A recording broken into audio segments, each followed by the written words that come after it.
La chambre de sélection bourdonnait de cette fréquence particulière qui faisait endolorir les vrilles de l'instructeur Vex. 347 étudiants se tenaient en rang impeccable, leurs divers appendices, membres et organes sensoriels tous orientés vers la sphère d'évaluation. C'était l'instant fatidique, le moment qui déterminerait l'intégralité de leur trajectoire académique à l'Institut de combat galactique.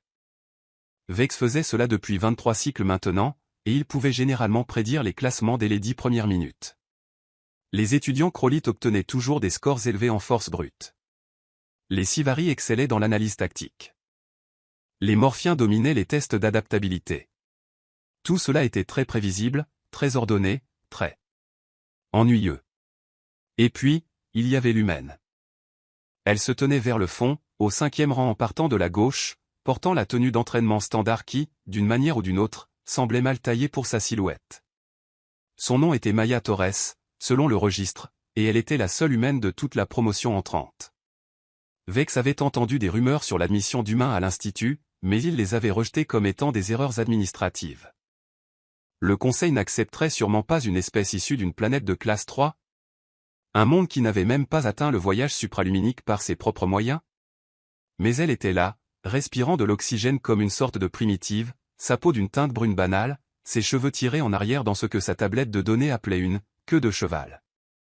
Quelle médiocrité! Garde à vous, recrue. Projeta Vex à travers la salle, laissant son autorité imprégner chaque syllabe. La sphère d'évaluation va maintenant mesurer vos capacités de base. Force, vitesse, réflexe, pensée tactique, manipulation énergétique et potentiel de combat. N'essayez pas de tromper la sphère. Elle sait quand vous vous retenez, et elle sait quand vous exagérez. Votre classement déterminera votre classe, votre régime d'entraînement et, ultimement, vos perspectives de carrière dans la défense galactique. Les étudiants s'agitèrent nerveusement. Bien. La peur les maintenait alertes. L'évaluation commença par les Krolites, comme l'exigeait la tradition. L'espèce la plus massive passait toujours en premier, un vestige des anciens codes guerriers. Créatures colossales de muscles et de chitine, ils s'approchèrent de la sphère un par un, plaçant leurs manipulateurs principaux contre la surface étincelante. Des chiffres clignotèrent sur l'écran de Vex. Des classements solides, principalement dans les quartiles supérieurs. Exactement comme prévu. Les Sivari suivirent, leur corps cristallin réfractant la lumière alors qu'ils s'interfaçaient avec la sphère par la pure pensée. Des scores tactiques impressionnants, des notes physiques correctes. Standard. Des heures passèrent. Le soleil, à l'extérieur du dôme transparent de l'Institut, traversait le ciel pourpre d'Acadius Prime. Les étudiants furent classés, triés et affectés. Certains célébraient discrètement. D'autres baissaient la tête, déçus. Enfin, après ce qui sembla être une éternité, ce fut le tour de l'humaine. Maya Torres s'avança avec une démarche que la base de données culturelle de Vex qualifiait de « confiante », bien qu'il soupçonnât qu'il s'agissait plutôt d'une ignorance quant à la piètre performance qu'elle allait livrer. Elle posa ses deux mains sur la sphère, et l'appareil commença son analyse. Les chiffres arrivèrent lentement au début. Force inférieure à la moyenne. Non, pas seulement inférieure à la moyenne de la classe, mais en dessous du seuil minimum recommandé pour l'entraînement au combat. Sa capacité de levage était risible comparée à celle d'un Krolite. Vitesse médiocre. Son temps de réaction était meilleur que sa force, mais rien qui ne puisse la sauver dans un combat réel. Pensée tactique? La sphère prit un temps inhabituellement long sur ce point, et Vex regarda la métrique fluctuer sauvagement avant de se stabiliser sur « adéquate ». À peine adéquate. Manipulation énergétique? 0. Absolument 0. L'humaine ne possédait aucune capacité innée à canaliser les forces fondamentales. Elle ne pouvait pas projeter de champ de force, ne pouvait pas manipuler la gravité, ne pouvait même pas générer une simple décharge de plasma. Le classement final apparut sur l'écran de Vex. 347 sur 347. Bonne dernière. L'humaine avait obtenu un score inférieur à celui d'un kelp, et les kelps avaient évolué principalement pour des tâches d'archivage et d'administration, pas pour le combat. C'était sans précédent. C'était embarrassant. Cela allait être un cauchemar bureaucratique. Maya retira ses mains de la sphère et leva les yeux vers l'écran affichant son rang. Son visage fit quelque chose que la base de données de Vex identifia comme une grimace, suivi rapidement d'un haussement d'épaule. Elle ne semblait pas particulièrement bouleversée d'être arrivée dernière, ce qui, d'une certaine manière, rendait la chose pire. Ne comprenait-elle pas les implications? Torres. Maya. Appela Vex, sa voix résonnant dans la chambre désormais silencieuse. Chaque étudiant regardait. Votre classement vous place en. Il vérifia à nouveau sa tablette, espérant que les chiffres avaient changé. Ce n'était pas le cas. Vous serez placé en entraînement au combat de rattrapage, section R7. Présentez-vous à la sous-section Gamma demain à 6 heures. Reçu, dit Lumen, sa voix portant une inflexion étrange avec laquelle le traducteur luttait. Était-ce du sarcasme? Vex ne pouvait pas le dire. Elle retourna à sa place assignée, et Vex remarqua quelque chose d'intéressant. Malgré son classement final, malgré l'humiliation d'être l'étudiante la plus faible de toute la classe, elle marchait la tête haute, les épaules en arrière, d'un pas régulier. Soit elle était incroyablement obtuse, soit elle se fichait éperdument des implications sociales de son échec. Les autres étudiants chuchotaient entre eux. Vex capta des fragments de leur conversation grâce à son réseau sensoriel. Le mot « humain » était souvent répété, généralement suivi de variations de « primitif »,« faible » ou son favori personnel « pourquoi est-elle même ici ?» Vex renvoya la classe et se retira dans son bureau, un espace modeste surplombant les terrains d'entraînement de l'Institut. Il se servit un verre d'ambre vrexien, le truc fort qui engourdissait ses vrilles, et ouvrit le dossier de Maya Torres sur sa station de travail. Née sur Terre, 3e planète d'un système de naines jaunes. Âge, 22 années terrestres, équivalent à environ 17 cycles standards. Éducation précédente, diverses institutions sur son monde natal, aucune particulièrement notable.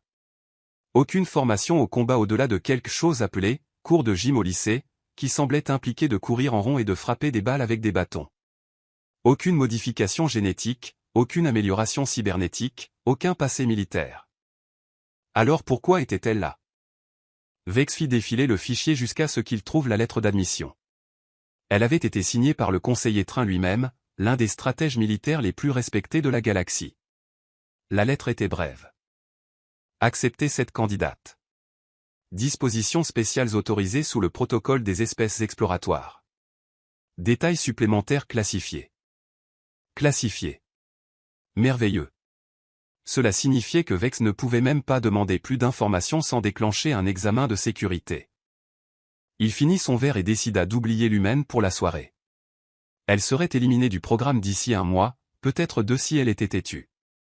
Les sections de rattrapage étaient conçues pour aider les étudiants marginaux à s'améliorer, mais il y avait des limites à ce qu'on pouvait faire avec une matière première aussi limitée. Certaines espèces n'étaient tout simplement pas taillées pour le combat galactique, et les humains comptaient apparemment parmi elles. Le lendemain matin arriva avec l'efficacité typique des institutions militaires. Vex supervisa les classes standards, donna un séminaire sur les schémas d'assaut tactique, et s'efforça de ne pas penser à l'humaine classée dernière de sa promotion. Mais alors, le rapport arriva de la section de rattrapage. L'instructeur Grax, qui supervisait la section R7, avait demandé une réunion immédiate. C'était inhabituel. Grax était un croulette, bâti comme une petite montagne, et en 15 ans d'enseignement, il n'avait jamais demandé une seule fois à voir Vex. Vex le trouva sur le pont d'observation surplombant le terrain d'entraînement 7, où les étudiants en difficulté effectuaient des exercices de base. Grax se tenait là, ses 4 bras croisés, sa tête massive inclinée dans ce que Vex reconnut comme de la confusion. « Quel est le problème » demanda Vex en le rejoignant à la rambarde. « L'humaine » gronda Grax. Sa voix ressemblait à des rochers s'entrechoquant. « Elle est inattendue. »« En quoi ?» J'ai examiné ses scores d'évaluation. C'est l'étudiante la plus faible que nous ayons jamais admise. Physiquement, oui, absolument. Elle ne peut même pas soulever le quart de ce que mon étudiant croulette le plus faible peut gérer. Sa densité musculaire est pathétique. Sa structure osseuse semble conçue pour se briser sous le stress. Alors quel est le problème? Grax pointa une main massive vers le terrain d'entraînement en contrebas. Regardez-la. Vex suivit son geste et repéra immédiatement Maya Torres. Elle était sur le parcours d'obstacles, une installation relativement simple conçue pour tester l'agilité de base et la résolution de problèmes.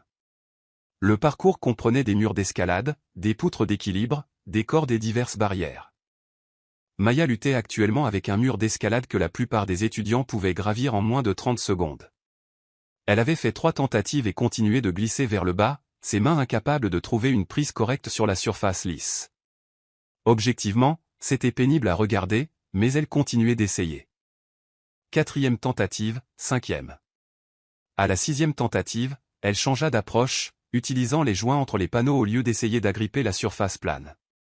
Elle arriva à mi-hauteur avant que ses bras ne lâchent, et elle retomba sur le sol rembourré. 7e tentative, cette fois elle réussit, se hissant au sommet par ce qui semblait être pure obstination. La persévérance est admirable, admit Vex, mais cela ne change pas ses limites fondamentales. Continuez de regarder, insista Grax. L'obstacle suivant était un saut à la corde au-dessus d'une fosse. La plupart des étudiants saisissaient simplement la corde et se balançaient de l'autre côté. Maya fixa la corde pendant 1 minute entière, puis la fosse, puis à nouveau la corde.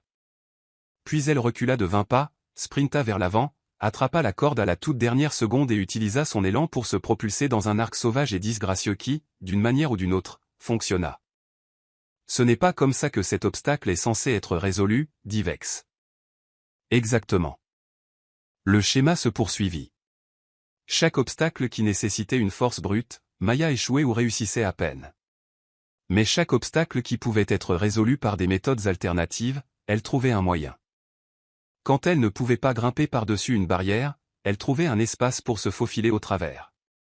Quand elle ne pouvait pas sauter au-dessus d'un fossé, elle repérait un point étroit et utilisait une prise d'élan.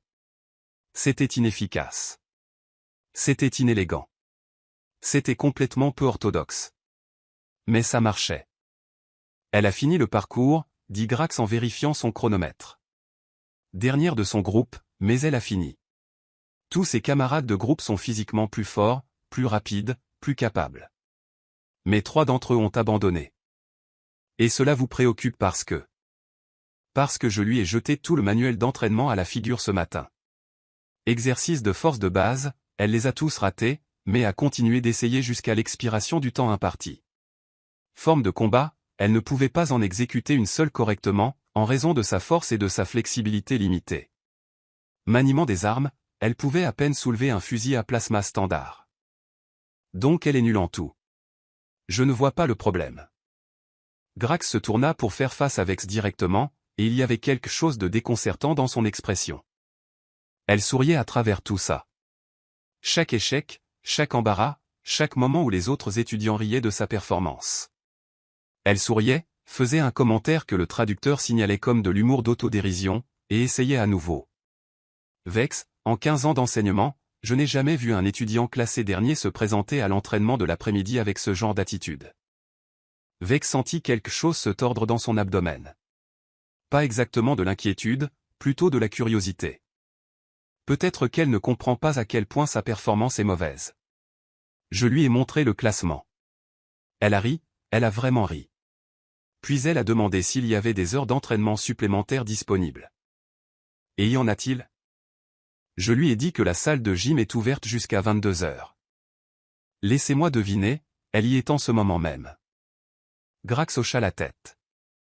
Vex vérifia son chronomètre. Il était à peine plus de 18 heures.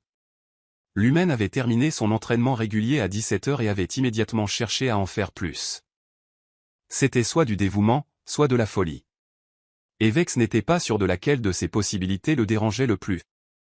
Tenez-moi informé de ses progrès, dit finalement Vex, ou de leur absence. 3 semaines passèrent. Maya Torres restait classée dernière de sa classe. Cela ne changea pas. Cela ne pouvait pas changer car les classements initiaux de la sphère d'évaluation étaient basés sur les capacités de base.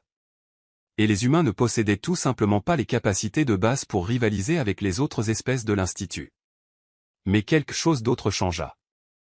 Vex commença à recevoir des rapports d'autres instructeurs. L'humaine arrivait en avance à chaque cours. Elle restait tard à chaque session d'entraînement. Elle posait constamment des questions, remplissant des dizaines de pages de notes dans son écriture natale. Elle ne pouvait pas exécuter les techniques correctement. Mais elle les étudiait avec une intensité qui frisait l'obsession. Plus intéressant encore, elle commença à parler aux autres étudiants en difficulté. Pas seulement parler, mais les encourager. L'étudiant Kelp qui était prêt à être transféré vers un programme administratif, Maya avait passé 2 heures à lui enseigner des techniques de prise alternative pour ses mains à 3 doigts. Le morphien, qui luttait pour maintenir sa forme sous le stress, Maya lui avait suggéré des exercices de respiration issus de quelque chose appelé « yoga », qui apparemment fonctionnait. La performance collective de la section de rattrapage s'améliorait.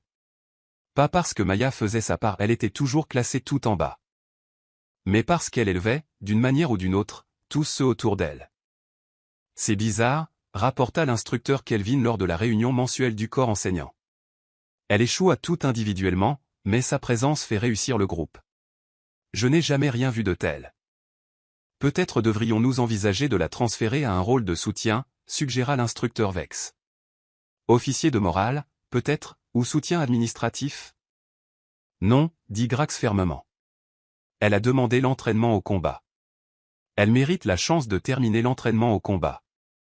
Même si elle ne passera jamais l'évaluation finale, insista Vex. L'examen final exige que les étudiants démontrent une efficacité au combat. Elle ne peut même pas soulever une arme standard correctement. Alors elle échouera, dit Grax. Mais elle échouera en ayant essayé. Vex était resté silencieux tout au long de cet échange, mais il prit maintenant la parole. Est-ce que quelqu'un a réellement demandé à l'humaine pourquoi elle est ici? Pourquoi elle a demandé l'admission à un institut de combat alors qu'elle manque clairement des capacités physiques? La pièce devint silencieuse. Je vais lui parler, dit finalement Vex. Il trouva Maya dans la salle de sport ce soir-là, comme Grax l'avait prédit. Elle tentait de soulever au développé couché ce qui ressemblait à un dixième de ce qu'un croulette de sa taille soulèverait, et elle luttait. Son visage était rouge, ses bras tremblaient, son souffle venait par petits halètements. Elle réussit 3 répétitions avant que ses bras ne lâchent. Elle reposa la barre, s'assit et remarqua Vex debout à proximité. Instructeur Vex, dit-elle en attrapant une serviette et en essuyant la sueur de son visage. Quelque chose ne va pas? Je veux c'est comprendre quelque chose, dit Vex en s'approchant. Vous devez réaliser maintenant que vous n'êtes pas physiquement adapté à l'entraînement au combat. Votre espèce manque des avantages naturels que toute autre espèce possède ici. Vous ne pouvez pas gagner dans une confrontation directe. Vous serez toujours désavantagé. Maya hocha la tête lentement. Ouais, je sais. Alors pourquoi êtes-vous ici? Elle resta silencieuse un moment, fixant les poids avec lesquels elle venait de lutter. Puis elle leva les yeux vers Vex avec ses étranges yeux orientés vers l'avant que possédaient les humains. Parce que quelqu'un doit être le premier, dit-elle simplement. Premier à quoi? Premier humain à cet institut. Premier humain à essayer. Peut-être que je vais me faire virer. Probablement que je vais me faire virer. Soyons honnêtes. Mais quelqu'un devait être celui qui essaie. Et si j'abandonne, ce sera encore plus dur pour le prochain humain qui voudra tenter le coup. Alors je continue de venir. Je continue d'essayer. J'ai échoué mieux qu'hier. Ce n'est pas une stratégie. C'est juste un refus obstiné d'accepter la réalité. Maya sourit, et Vex réalisa que les humains pouvaient montrer beaucoup d'émotions juste avec leur bouche. Vous dites, patate, je dis, pomme de terre. Le traducteur lutta avec cette phrase et abandonna. Écoutez, continua Maya en se levant et en faisant face à Vex directement. Même s'il la dominait d'un bon maître, elle ne semblait pas intimidée. Je sais que je ne vais gagner aucune compétition de force. Je sais que je vais probablement passer tout mon temps ici classé dernière. Mais nous les humains, on a ce truc. Ce truc bizarre où plus les chances sont mauvaises, plus on devient têtu. C'est probablement un défaut, honnêtement, mais ça a marché pour nous jusqu'ici. Un défaut qui a marché, c'est une contradiction. Bienvenue dans l'humanité. Nous sommes fondamentalement une grosse contradiction enveloppée de détermination et tenue ensemble par la rancune. Vex ne comprit pas la moitié de ce qu'elle venait de dire, mais il se trouva intrigué. L'évaluation finale est dans 6 mois. Vous serez tenu de démontrer une capacité de combat contre un adversaire vivant. Basé sur vos progrès actuels, vous échouerez. Probablement, convint Maya joyeusement. Mais j'ai 6 mois pour devenir moins nul, alors je vais les utiliser. Elle se retourna vers les poids, se repositionna sur le banc et commença une autre série. Vex regarda un instant de plus, puis quitta la salle. Il avait des rapports à classer, des emplois du temps à organiser, d'autres étudiants dont se soucier. Mais il continuait de penser à ce que l'humaine avait dit. Quelqu'un doit être le premier. Les semaines continuèrent de passer. Maya Torres restait classée 347 sur 347. Ses scores au test étaient toujours abyssaux. Ses capacités physiques restaient bien en deçà des normes acceptables. Mais elle se présentait chaque jour. Et puis vint l'incident avec le marteau du fardeau. Le marteau était une arme ancienne, ou peut-être pas une arme du tout. Personne n'en était tout à fait sûr. Il avait été découvert sur un monde mort dans les confins extérieurs, trônant au centre d'un temple en ruine, entouré d'inscriptions dans une langue qui précédait la plupart des civilisations connues. Le marteau mesurait environ 2 mètres de long, fait d'un métal qui défiait l'analyse, et possédait une propriété unique. Il était impossiblement lourd. Pas lourd dans le sens où il était dense, bien qu'il le fût aussi. Lourd dans le sens où il semblait tirer sur la réalité elle-même.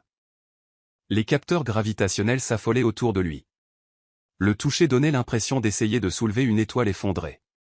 Les guerriers Krollites les plus forts ne pouvaient pas le bouger. Les Morphiens, qui pouvaient altérer leur densité corporelle pour soulever des poids incroyables, le trouvaient inamovible. Même l'assistance mécanique échouait. Le marteau refusait simplement d'être soulevé par quiconque. C'était devenu une sorte de tradition à l'Institut. Chaque année, pendant la période d'évaluation de mi-semestre, le marteau était exposé dans la cour principale. Les étudiants tentaient de le soulever, sachant pertinemment que personne ne l'avait jamais fait, et que personne ne le ferait jamais. C'était une leçon d'humilité, pour accepter que certains défis étaient simplement insurmontables. Vex supervisait les évaluations de mi-semestre lorsqu'il remarqua Maya Torres faisant la queue avec les autres étudiants, attendant son tour pour tenter le marteau. « Torres, appela-t-il. Vous n'êtes pas obligé de faire ça. Le marteau est une démonstration optionnelle. » Elle se tourna et lui sourit. « Je sais, mais tout le monde essaie. Ça semble impoli de ne pas le faire. Vous allez juste vous embarrasser vous-même. Si les étudiants les plus forts de l'Institut ne peuvent pas le bouger, qu'est-ce qui vous fait penser? » « Oh, je ne peux absolument pas le bouger, » l'interrompit Maya. « Mais comme je l'ai dit, ça semble impoli de ne pas essayer. » Vex décida de ne pas argumenter. Qu'elle échoue avec tout le monde. Au moins, cet échec serait partagé avec ses pairs. La file avança. Les étudiants Krollites tentèrent le soulever avec leurs 4 bras, forçant jusqu'à ce que leur chitine craque sous l'effort. Les Sivari essayèrent d'utiliser des points de levier tactiques, n'obtenant rien. Les Morphiens modifièrent leur forme dans des configurations conçues pour une puissance de levage maximale, et ne purent toujours pas déplacer le marteau d'1 millimètre. Finalement, ce fut le tour de Maya. Elle s'approcha du marteau avec cette même démarche décontractée que Vex avait remarquée lors de son premier jour. Elle l'étudia un moment, en fit le tour une fois, puis haussa les épaules, saisit le manche à 2 mains et souleva. Le marteau s'éleva de son piédestal aussi facilement que s'il était fait de mousse. La cour devint absolument silencieuse. 347 étudiants et 2 douzaines de membres du corps enseignant restèrent figés, fixant l'humaine qui venait de faire l'impossible. Maya regarda le marteau dans ses mains, leva les yeux vers Vex et dit la chose la plus parfaitement humaine possible. « Tiens, c'est bizarre. » Le marteau du fardeau reposait dans les mains de Maya Torres comme s'il ne pesait rien du tout. Ce qui était impossible. Complètement, absolument, fondamentalement impossible. Vex sentit ses vrilles s'engourdir. Autour de la cour, étudiants et professeurs restaient figés dans diverses postures de choc. La mâchoire d'un étudiant Croulette était littéralement tombée, ses mandibules massives pendantes. L'instructrice Kelvin avait laissé tomber sa tablette de données, et elle gisait au sol, émettant un triste bip que personne ne semblait entendre. Maya ajusta sa prise sur le marteau, testant son poids. « Alors, qu'est-ce que je suis censé faire avec ça exactement? Y a-t-il une cible ou quelque chose comme ça? » « Posez-le, parvint à dire Vex, sa voix sortant à peine plus forte qu'un murmure. « Posez-le tout de suite. »« D'accord, ok. » Maya reposa le marteau sur son piédestal avec un bruit sourd et doux. Au moment où elle le relâcha, les capteurs gravitationnels autour de la cour se mirent à hurler de nouveau, enregistrant la densité impossible qui était revenue. « J'ai fait quelque chose de mal? Vous avez l'air un peu paniqué. »« Mal ?»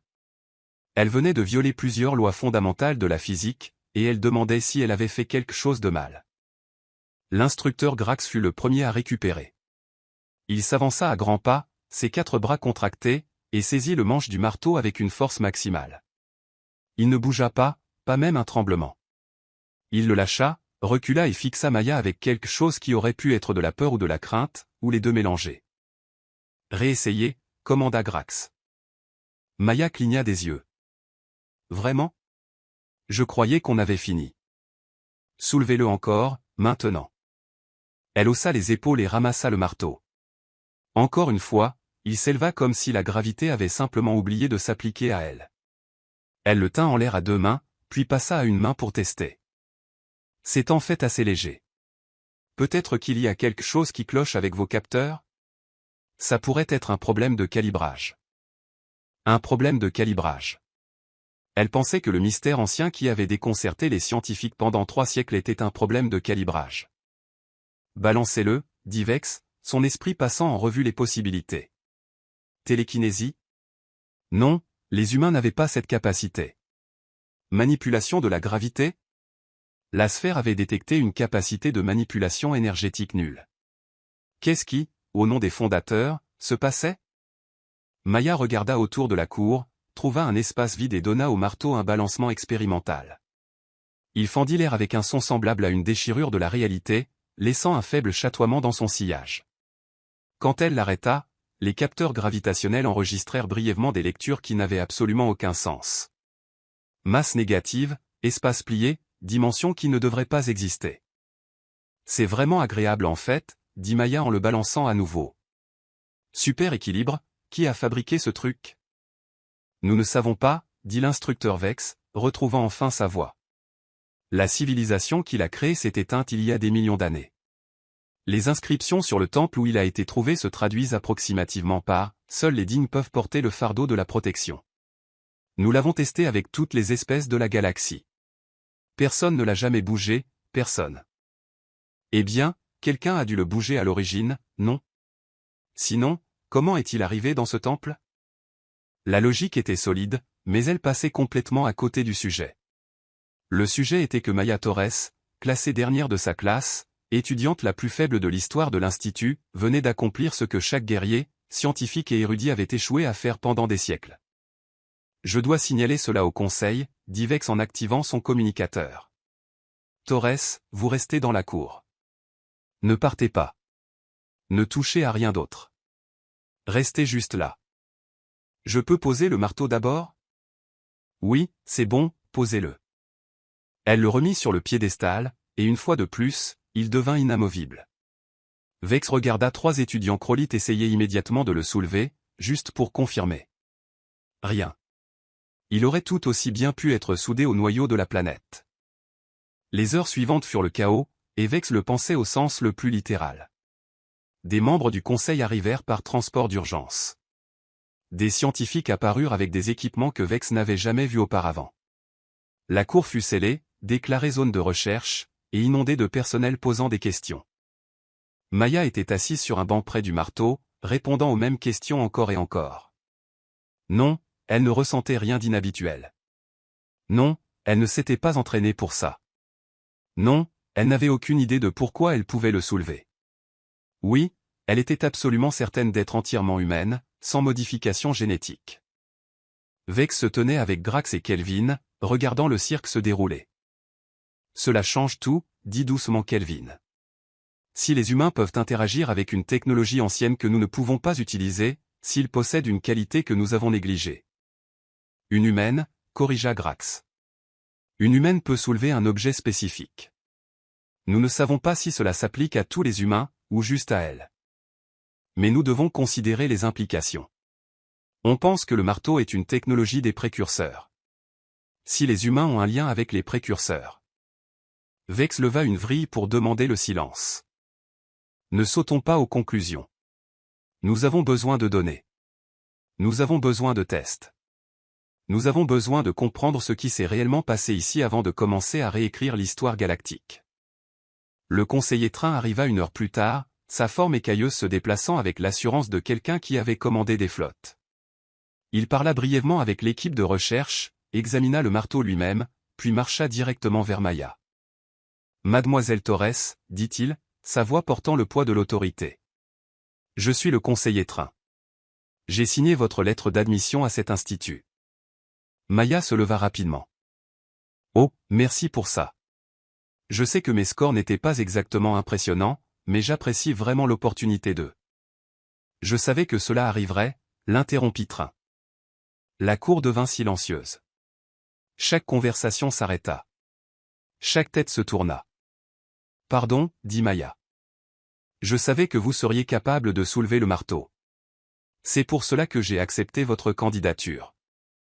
Vex sentit ses vrilles se recroqueviller de confusion. Conseiller, avec respect, comment auriez-vous pu savoir? Trin ne regarda pas Vex. Ses yeux restaient fixés sur Maya. Parce qu'il y a 30 ans, j'ai mené une expédition sur Terre. C'était avant le premier contact officiel, avant même que votre espèce sache que nous existions. Nous enquêtions sur des rapports de signatures quantiques inhabituels provenant de votre système solaire. Ce que nous avons trouvé était bien plus intéressant que des anomalies quantiques.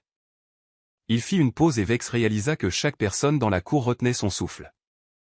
Nous avons trouvé des humains, pas n'importe quels humains, mais des humains qui s'étaient d'une manière ou d'une autre liés avec des artefacts des précurseurs que nous suivions à la trace. Une femme sur votre continent africain utilisait ce que nous avons plus tard identifié comme un noyau d'énergie précurseur comme porte-bonheur. Un enfant en Asie avait transformé un appareil de navigation précurseur en jouet. Votre espèce ne pouvait pas identifier ce qu'étaient ces objets, mais vous pouviez les utiliser. Vous pouviez les toucher sans mal, les activer sans comprendre, les porter sans être détruits par leur puissance. Maya se rassit lentement. Ça ressemble à une énorme coïncidence. C'est ce que nous avons pensé au début, mais nous avons enquêté plus loin. Discrètement, nous avons trouvé 17 cas séparés d'humains interagissant avec succès avec la technologie des précurseurs à travers votre planète. Une technologie qui tue ou rend fou toute autre espèce qui tente de l'utiliser. Votre peuple a simplement ramassé ces choses et les a incorporées dans vos vies sans même réaliser ce qu'elles étaient. Alors quoi? Les humains sont spéciaux? Ça semble assez improbable, étant donné que nous sommes classés derniers dans à peu près toutes les catégories physiques. Trin émit un son que le traducteur identifia comme un rire. Mademoiselle Torres, les précurseurs ne s'intéressaient pas à la force physique. Ils étaient la civilisation la plus avancée que la galaxie ait jamais connue. Ils auraient pu construire leur technologie pour répondre à la force, ou la vitesse, ou la pensée tactique, mais ils ne l'ont pas fait. Ils l'ont construite pour répondre à autre chose. Quelque chose que nous ne comprenons toujours pas entièrement. Et vous pensez que les humains ont quelque chose d'autre? Je sais que vous l'avez. La question est pourquoi? Quelle qualité les humains possèdent-ils qui leur permet de s'interfacer avec une technologie conçue par des êtres qui se sont élevés au-delà de l'existence physique il y a des millions d'années? Maya baissa les yeux vers ses mains, les retournant comme si elle les voyait pour la première fois. Je ne me sens pas spécial. J'ai l'impression d'échouer constamment. Selon nos métriques, vous échouez, convint Trin. Vous êtes plus faible, plus lente et moins capable que n'importe quel autre étudiant ici. Mais clairement, nous mesurons les mauvaises choses. Vex avança. Conseiller, que suggérez-vous? Je suggère que nous avons formé des guerriers pour se battre comme nous nous battons. En utilisant la force, la vitesse, la manipulation énergétique. Tous les outils que les espèces conventionnelles possèdent. Mais les précurseurs se battaient différemment. Ils ne conquéraient pas par la force. Ils protégeaient avec sagesse. Les inscriptions sur le marteau se traduisent par « Seuls les dignes peuvent porter le fardeau de la protection ». Nous supposions que « digne » signifiait « fort ». Nous avions tort. Alors qu'est-ce que cela signifie? Demanda Kelvin. Trin regarda à nouveau Maya. Mademoiselle Torres, pourquoi êtes-vous venue à cet institut? La vérité, s'il vous plaît. Maya prit une profonde inspiration. Ma planète est sans défense. Nous avons des armes nucléaires, bien sûr, mais comparé à ce qu'il y a ici dans la galaxie, nous ne sommes rien. Si quelqu'un décidait d'envahir la Terre demain, nous ne pourrions pas les arrêter. Je suis venu ici parce que je voulais apprendre comment protéger ma maison. Même si je me faisais virer, même si j'échouais à chaque test, j'apprendrais au moins quelque chose d'utile, je le ramènerai avec moi, peut-être pour former les autres. Vous êtes venu ici pour protéger votre espèce, sachant que vous échoueriez probablement. Ouais, je veux dire. Quelqu'un devait essayer, non? Trin se tourna pour s'adresser à la foule assemblée. Le marteau répond au but, pas à la puissance. Au dévouement, pas à la domination. Les précurseurs ont construit leur technologie pour servir ceux qui se sacrifieraient pour les autres, qui porteraient le fardeau de la protection même lorsque les chances sont impossibles. Ils l'ont construite pour les humains. Les implications traversèrent l'esprit de Vex comme un impact de météorite. Si c'était vrai, si les humains pouvaient accéder à la technologie des précurseurs, alors la Terre n'était pas un trou perdu primitif. C'était potentiellement la planète la plus stratégiquement importante de la galaxie. Nous devons faire plus de tests, dit l'un des scientifiques. Vérifier ses affirmations, étudier sa physiologie, ses schémas neuronaux, ça. Non, dit fermement Maya en se levant. Écoutez, je comprends que tout ça est super intéressant, mais je ne suis pas venu ici pour être un cobaye de laboratoire. Je suis venu ici pour apprendre l'entraînement au combat. Est-ce que je peux faire ça, ou allez-vous me piquer avec des instruments pendant les 6 prochains mois? Train sourit. Vous pouvez continuer votre entraînement. En fait, j'autorise une modification du cursus. Vous travaillerez avec nos spécialistes de la technologie des précurseurs. Apprenez ce que nous savons sur leurs artefacts. Si les humains peuvent vraiment s'interfacer avec cette technologie, alors vous devez comprendre ce à quoi vous avez affaire. Est-ce que ça veut dire que je ne suis plus classée dernière? Demanda Maya avec espoir. Vous êtes toujours classé 347 sur 347, dit Vex, incapable de s'en empêcher. La sphère mesure les capacités physiques. Celles-ci n'ont pas changé. D'accord, cool, toujours bonne dernière. Au moins, je suis constante dans la médiocrité. Malgré lui, malgré les révélations qui ébranlaient la galaxie depuis quelques heures, Vex sentit ses vrilles se recroqueviller dans ce qui aurait pu être de l'amusement. L'humaine venait de prouver qu'elle était capable de manier une technologie ancienne que personne d'autre ne pouvait toucher, et elle s'inquiétait de son classement. La foule commença à se disperser. Les scientifiques remballèrent leurs équipements à contre-cœur. Les membres du conseil partirent là où les membres du conseil allaient pour discuter des affaires d'importance galactique. Finalement, seuls Vex, Grax et Maya restèrent dans la cour avec le marteau. Alors, qu'est-ce qui se passe maintenant? Demanda Maya. Maintenant vous vous entraînez, gronda Grax, comme avant.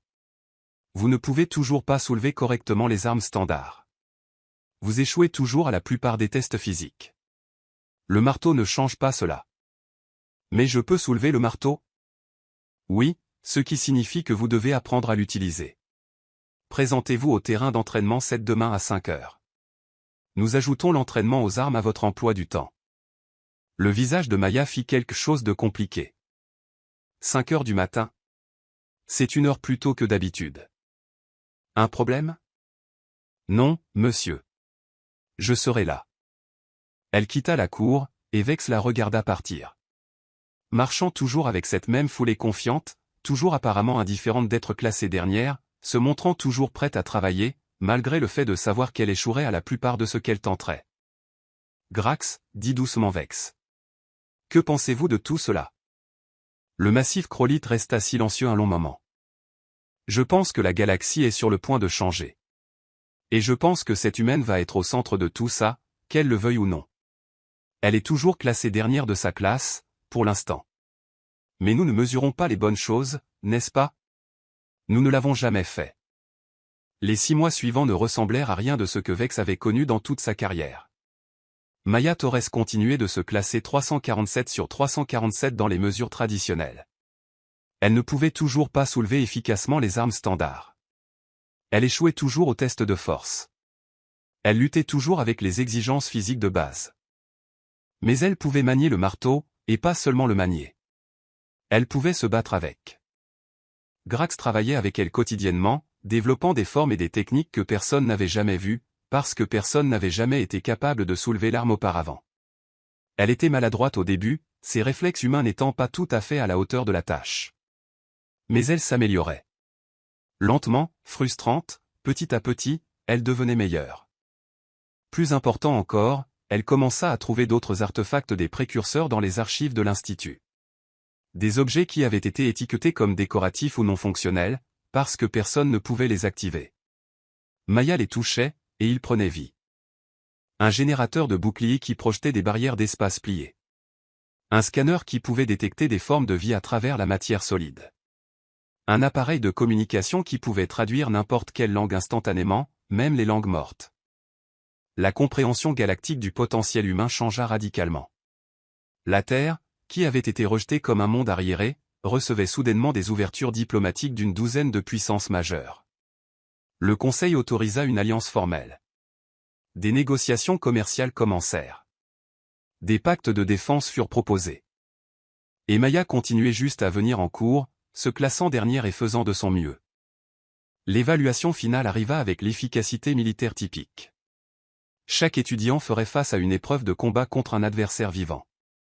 La victoire n'était pas requise. La compétence l'était. Montrez que vous avez appris. Montrez que vous pouvez appliquer votre entraînement. Montrez que vous méritez d'être diplômé. Maya Torres était programmée pour combattre en dernier. Bien sûr. Classée 347. Elle passerait en dernier. Vex regarda étudiant après étudiant terminer leurs évaluations. La plupart réussissaient. Quelques-uns échouaient. La distribution standard qui se produisait chaque année. Quand le nom de Maya fut appelé, elle entra dans l'arène de combat portant le marteau du fardeau. Son adversaire était un Krolite de rang intermédiaire nommé Vorn. Fort, mais pas exceptionnel. Rapide, mais pas remarquable. Le match commença. Vorn chargea immédiatement, utilisant sa taille et sa force supérieure pour réduire la distance. Maya fit un pas de côté, balança le marteau dans un large arc qui força Vorn à reculer. Il tourna autour d'elle, cherchant une ouverture. Maya le suivait du regard, sa forme imparfaite mais fonctionnelle. Vorn feinta à gauche, attaqua à droite. Maya bloqua avec le manche du marteau, et fut repoussée en arrière par l'impact. Elle récupéra, contre-attaqua avec une frappe verticale que Vorn esquiva de justesse. Le marteau frappa le sol et créa un petit cratère. Les capteurs gravitationnels enregistrèrent des forces impossibles. Ils se battirent pendant 3 minutes. Vorn était plus rapide, plus fort, plus expérimenté. Maya était déterminée, adaptable, obstinée. Aucun des deux ne pouvait prendre un avantage décisif. Finalement, Grax siffla la fin du temps réglementaire. Le match se termina par un match nul. Maya retourna à la zone d'attente, respirant difficilement, couverte de sueur. Vex s'approcha d'elle avec sa tablette.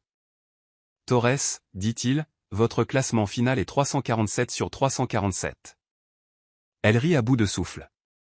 Constamment terrible jusqu'à la fin. Au moins, je suis prévisible. Cependant, continua Vex, vous avez démontré une compétence avec la technologie des précurseurs qu'aucun autre étudiant ne possède.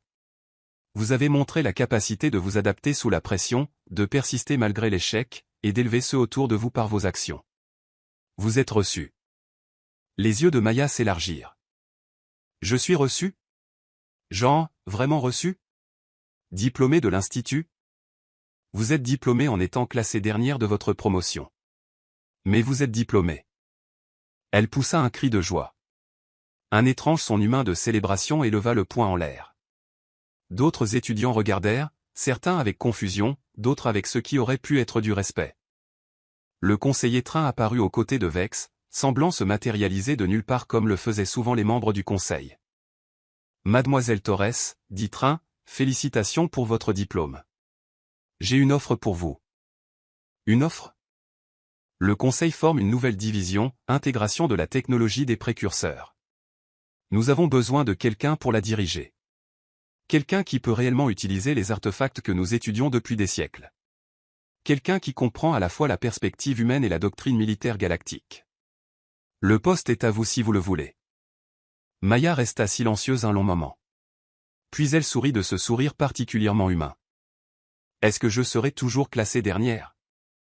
Il n'y a pas de classement dans les divisions de recherche, seulement des résultats. Alors j'accepte, à une condition. Nommez-la. Je veux recruter d'autres humains pour le programme. Les former ici à l'Institut. Leur montrer ce que j'ai appris. Parce que quelqu'un doit être le premier. Mais il ne devrait pas avoir à être seul. Train hocha la tête. Accordé. Bienvenue dans la défense galactique, commandant Torres. Vex regarda l'humaine qui s'était classée dernière de sa promotion être promue à un poste qui, techniquement, l'a placée au-dessus de lui en grade. L'ironie ne lui échappait pas. l'humaine qui ne pouvait pas soulever des armes standards, qui échouait au test de force de base, qui luttait avec chaque exigence physique, était maintenant en charge de l'intégration de l'humanité dans les structures militaires galactiques. Et d'une certaine manière, cela avait un sens parfait, parce que les précurseurs avaient eu raison. La force n'était pas ce qui comptait. La vitesse n'était pas ce qui comptait. Ce qui comptait, c'était de se présenter, même quand on savait qu'on allait échouer. Ce qui comptait, c'était d'essayer quand même. Ce qui comptait, c'était de porter le fardeau de la protection, pas parce qu'on était le plus fort, mais parce que quelqu'un devait le faire. Les humains comprenaient cela d'une manière que le reste de la galaxie avait oublié. Maya Torres quitta l'Institut ce jour-là, classé 347 sur 347. Et la galaxie ne sous-estimerait plus jamais l'humanité.